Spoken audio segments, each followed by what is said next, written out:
Pemirsa, gugatan sidang pra-peradilan kedua yang diajukan pihak Roy Suryo kini memasuki tahap pembuktian fakta dan mendengarkan keterangan saksi ahli dari Polda Metro Jaya di Pengadilan Negeri Jakarta Selatan. Pihak pemohon menilai saksi ahli yang dihadirkan oleh termohon tidak dapat menjawab esensi gugatan kasus tersebut.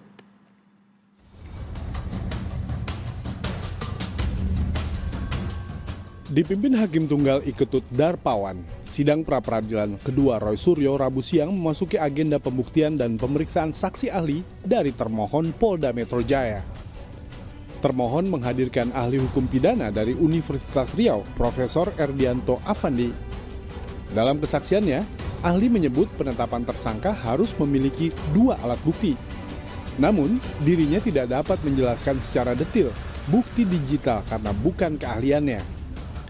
Pertama itu adalah materi pokok perkara lagi-lagi Pak. Yang kedua itu agar ditanya kepada ahli ITE. Saya tidak bisa menilai itu apakah mana yang perubahan apa, tentu saya tidak paham.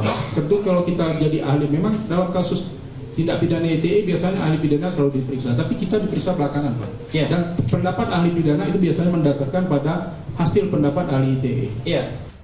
Keterangan tersebut langsung disikapi oleh kuasa hukum Roy Suryo yang menilai saksi ahli pihak Polda Metro Jaya tidak memahami materi kasus secara utuh. Nah, kami melihat bahwa pengenaan pasal 32 ayat 1 ini tidak ada kehati-hatiannya. Kenapa? Terbukti sampai persidangan saat ini yang terakhir bisa dibilang jawab jinawabnya, termohon tidak mampu menunjukkan sama sekali atau menjawab tantangan kami.